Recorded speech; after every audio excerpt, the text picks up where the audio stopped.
Hello everyone, welcome to mbgs.com। तो आज इस वीडियो में हम पढ़ेंगे ऑस्टियोसार्कोमा के बारे में। हमारे सारे बनाइन ट्यूमर्स खत्म हो गए थे। मैं लिंक डिस्क्रिप्शन में दे दूंगा, प्लीज़ चेक करिएगा जाके। और इस चैनल को सब्सक्राइब करिएगा क्योंकि आगे भी हमारे मैलिग्नेंट ट्यूमर्स के बारे में और वीडियोस आएंगी। ठीक है, तो ये पहला मैलिग्नेंट ट्यूमर है जिसे हम डिस्कस करने जा रहे हैं। तो वीडियो के एंड में मैं एक्सरे डिस्कस करूंगा, तो एंड तक देखिएगा वीडियोस। सबसे पहले हम बात करते हैं ऑस्टियोसार्कोमा की। ठीक है, ऑस्टियोसार्कोमा जो होता है वो हमारा हाईली मैलिग्नेंट ट्यूमर होता है। This is a highly malignant. Okay, highly malignant का मतलब क्या है? ये मेटास्टाइज भी कर सकता है कहीं पे भी। ठीक। अब दूसरी चीज की बात करते हैं, ये कैंसर किस में मिलता है? हमारा यंग्स में मिलता है ज्यादा। यंग्स में भी एज ग्रुप कौन सी होगी? Second decade. अब देखो, मैंने सेकेंड डिकेड की बात करी है। ठीक। सेकेंड डिकेड का मतलब क्या है कि इसमें जो बोन की मेच्योरिटी होगी वो अभी कंप्लीट नहीं हुई होगी। ठीक। तीसरी बात करते हैं साइट। साइट कौन सी होती है? मेटाफाइजियल। मेटाफाइजियल इन ऑरिजिन। इसके बाद ये जो होता है हमारा, ये रेडिएशन इंड्यूस्ड हो सकता है। Radiation induced. Okay, radiation induced sarcoma. अगला पॉइंट क्या है इसमें? एक तो ये most common primary malignant bone tumour होता है ऑफ नॉन हेमेटोपोइटिक ऑरिजिन। ठीक। Most common primary malignant bone tumour of which origin? Of non haematopoietic. Haematopoietic origin. Okay. इसके बाद ऑस्टियोसार्कोमा जो होता है और सॉफ्ट टिश्यू सार्कोमास जो होते हैं, ये सारे एसोसिएट करते हैं हमारे with germ line retinoblastoma. Retinoblastoma. ठीक है, इसके साथ क्या करेंगे? एसोसिएट करते हैं, ये एसोसिएशन होता है इनका। इसके बाद ये कॉमन किस में होता है? मेल्स में ज़्यादा कॉमन है एज कम्पेयर टू फीमेल्स। ठीक, इतनी बात कर ली। अब मोस्ट कॉमन साइट के बारे में बात करते हैं। एक तो हमने मोस्ट कॉमन साइट ओरिजिन देख ली, कहाँ से हो रहा है? मेटाफाइजल से हो रहा है। ठीक है, अगली साइट क्या होगी? मोस्ट कॉमन साइट होगी इसमें लोअर एंड ऑफ फीमर।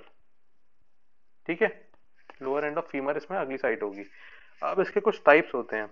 अब टाइप्स को हमने डिवाइड करा हुआ है इसको टू पार्ट्स में। ठीक है, पहला और दूसरा। ठीक। जो प्राइमरी पहला वाला होता है उसे हम प्राइमरी टाइप्स भी बोलते हैं, और दूसरा वाला जो होता है वो सेकेंडरी बोलते हैं। ठीक है। अब क्यों बोलते हैं इसे प्राइमरी और सेकेंडरी? प्राइमरी इसलिए बोलते हैं क्योंकि इसका मोस्ट कॉमन जो हमारा एज ग्रुप था वो सेकेंड डिकेड था। तो जो भी सेकेंड डिकेड में होगा वो हमारे प्राइमरी होंगे, और इसमें जो कॉजेज होते हैं इसकी 75% टाइम्स हमें प्राइमरी ही मिलेगा। इसके बाद आते हैं हम सेकेंडरी पे। ठीक, सेकेंडरी जो होता है, रेस्ट ऑफ द जो केसेस होंगे वो सेकेंडरी होंगे अराउंड 25 टाइम्स, 25%। ठीक है, इसकी एज ग्रुप जो होगी वो होगी old age group, 6 to 7th decade. ठीक। इसके बाद इसमें कुछ प्री मैलिग्नेंट लीजन्स आते हैं। देखो, सेकेंडरी है। सेकेंडरी का मतलब कुछ पहले इसमें कुछ डिजीज होगी जिसकी वजह से कन्वर्ट हो गया हमारा ऑस्टियोसार्कोमा में। तो उसमें डिजीज कौन कौन सी आती हैं? देखो, मैं डिजीज के नाम लिखता हूँ, इसमें किसके साथ एसोसिएट कर सकता है? एक तो फाइब्रस डिस्प्लेसिया। ठीक है, दूसरी होगी पोस्ट रेडिएशन। हमने पढ़ा था ये रेडिएशन के साथ एसोसिएट कर सकता है। ठीक। तीसरी चीज क्या हो गई? क्रोनिक ऑस्टियोमाइलाइटिस हो रहा हो, इन्फेक्शन हो बोन का। ठीक है, लंबे समय से, क्रोनिक ऑस्टियोमाइलाइटिस। इसके बाद क्या हो सकता है हमारा? रेटिनोब्लास्टोमा के बारे में बात करी थी। ठीक है, रेटिनोब्लास्टोमा। इसके बाद क्या हो सकता है? पेजेट्स डिजीज हो सकती है ऑफ बोन। ठीक है, इसके बाद लास्ट ऑस्टियोकॉन्ड्रोमा। ऑस्टियोकॉन्ड्रोमा। ठीक है, ये एसोसिएट कर सकता है, तभी हम इसे, अगर इसके साथ एसोसिएट कर रहा है तो सेकेंडरी बोल देंगे, और ये ओल्ड एज ग्रुप में होगा। ठीक। इसके बाद अब क्लिनिकल फीचर की बात करते हैं कि पेशेंट आपके पास आएगा तो प्रेजेंट कैसे करेगा। Clinical features.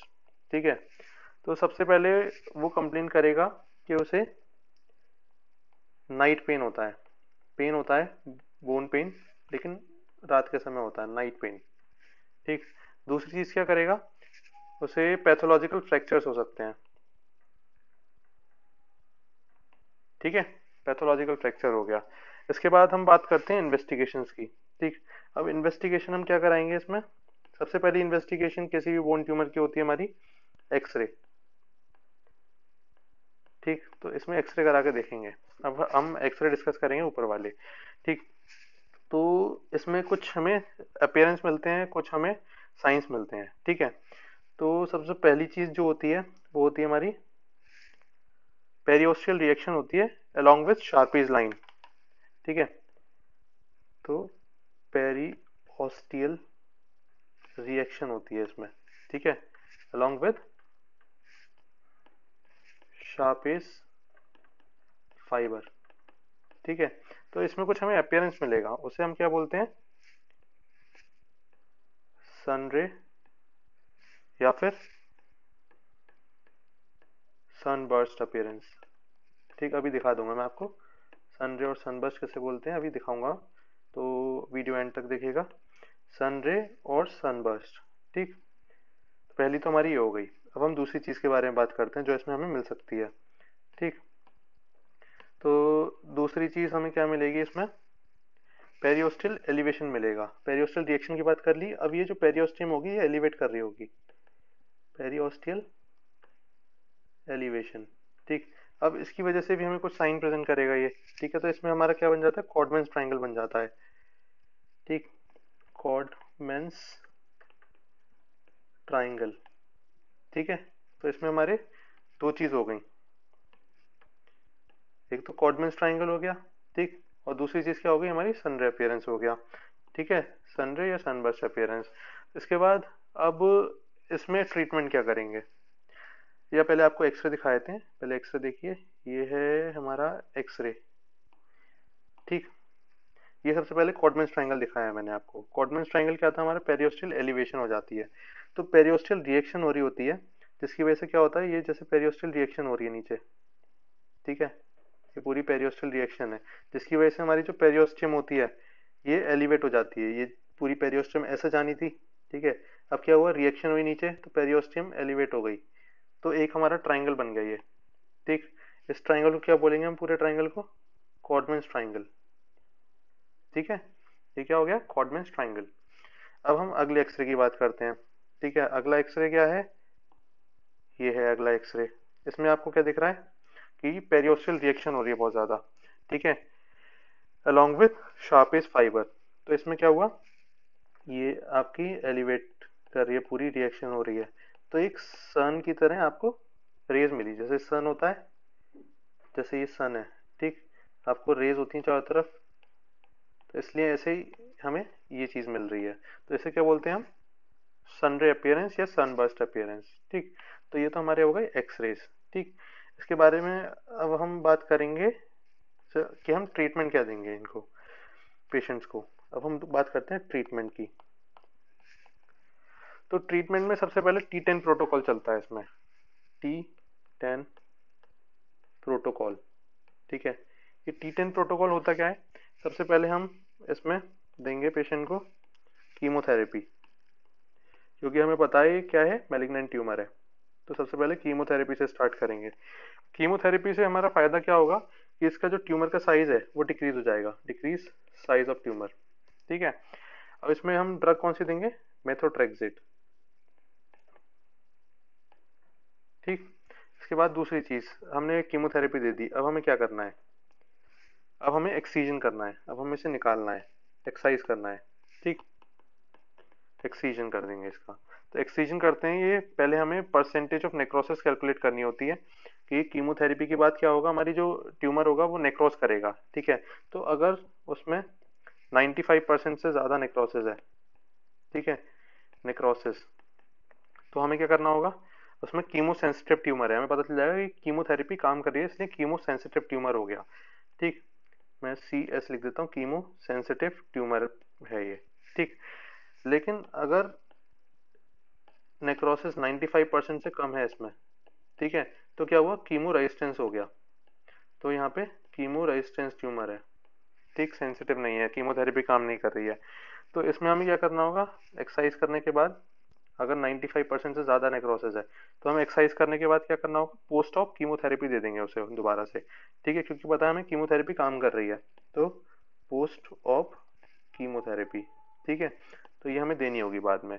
इसके बाद अगर ये रेजिस्टेंट है तो हमें पता है कीमोथेरेपी काम नहीं करेगी, तो मीथोट्रेक्सेट काम नहीं कर रही है। अब हमें क्या करना होगा, कीमोथेरेपी दूसरी देनी होगी जिसमें हमें न्यू कीमोथेरेपी, ठीक, कोई और ड्रग्स ऐड करनी होगी हमें जिसकी वजह से वो काम कर पाए, ठीक है।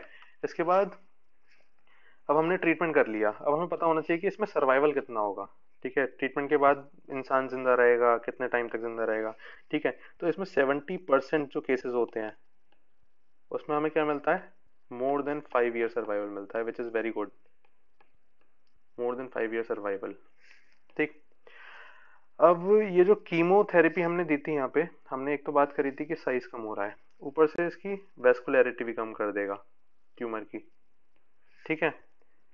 हमने ये साइज कम कर दिया, ये वेस्कुलैरिटी कम कर दी, ठीक है, मेटाप्लास्टिक पोटेंशियल कम कर सकता है ये मेटाप्लास्टिक पोटेंशियल, ठीक है, और ट्यूमर को ऑपरेबल बनाता है ये जो हमने ऑपरेट कर दिया, ठीक है। तो ये थी हमारी सब चीज़ ऑस्टियो सार्कोमा के बारे में। तो अगली वीडियो में हम इविंग सार्कोमा के बारे में बात करेंगे, तो चैनल को सब्सक्राइब करिएगा, और जो बाकी बेनाइन ट्यूमर्स हैं वो लिंक मैं दे दूंगा नीचे से, तो आप प्लेलिस्ट खोल के उसे चेक कर लीजिएगा बाकी और ट्यूमर्स को। तो thank you for watching and please subscribe our channel, thank you.